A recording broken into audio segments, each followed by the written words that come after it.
শুক্রবার England and Wales cricket board নতুন একটি নীতিমালা অনুমোদন করেছে, যা দেশটির সুপ্রিম কোর্টের সাম্প্রতিক রায়কে কেন্দ্র করেই গঠিত হয়েছে।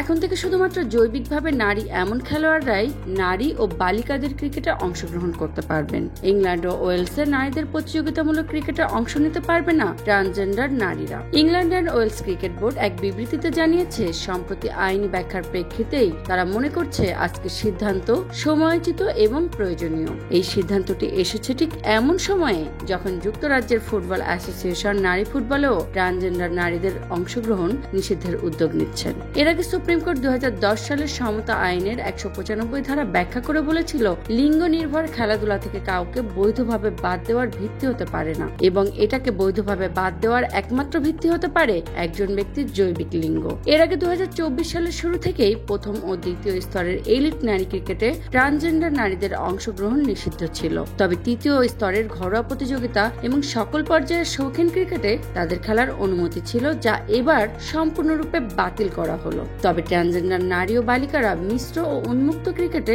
খেলতে পারবেন বলেও জানিয়েছেন ইসিবি। তবে এত কিছুর পরেও ক্রিকেট ছাড়া পুল ও নেটবল সহ অন্যান্য ক্রীড়াও এই রায়ের প্রভাবে তাদের নীতিমালাও পর্যালোচনা করছে।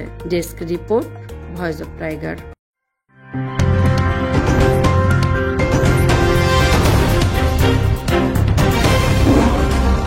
Voice of Tiger.